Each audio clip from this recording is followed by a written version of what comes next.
ભરૂચ કોર્ટના જજ સામે વકીલ મંડળે આંદોલનનું શસ્ત્ર ઉગામ્યું છે। ભરૂચ જિલ્લાના વકીલ બાર એસોસિએશન દ્વારા ભરૂચ જિલ્લા કોર્ટના એક જજ સામે આંદોલનનો માર્ગ અપનાવ્યો છે। આક્ષેપ કરતા કહ્યું છે કે હડતાલની જાહેરાત કરવામાં આવી છે।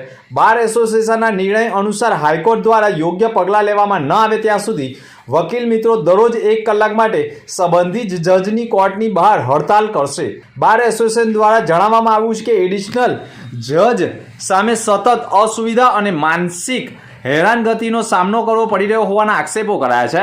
આ બાબતે કેટલાક વકીલોએ તાજેતરમાં નિમાયેલા ભરૂચ જિલ્લા વકીલ બાર એસોસિએશનના પ્રમુખ પ્રદ્યુમન સિંધાને લેખિત તથા મૌખિક રજૂઆત કરી હતી। આ મુદ્દે વકીલ બાર એસોસિએશનની બેઠક બાદ નિર્ણય લેવામાં આવ્યો હતો કે તારીખ 20 ડિસેમ્બરથી જજની સામે હડતાલ ઉપર ઉતરવામાં આવશે અને દરરોજ 1 કલાક આંદોલન યથાવત રહેશે। ભરૂચ ડિસ્ટ્રિક્ટ બાર એસોસિએશન દ્વારા અમારી કોર્ટના એડિશનલ ડિસ્ટ્રિક્ટ સામે અમે 20/12થી ગાંધી માર્ગે હડતાલની શરૂઆત કરી છે। એમની સામે બધા જ વકીલોના ઘણા પ્રશ્નો હતા, જામીન અરજીથી માંડીને બીજા બધા ઘણા પ્રશ્નો હતા, જેમાં વકીલો ખૂબ હેરાન થતા હતા।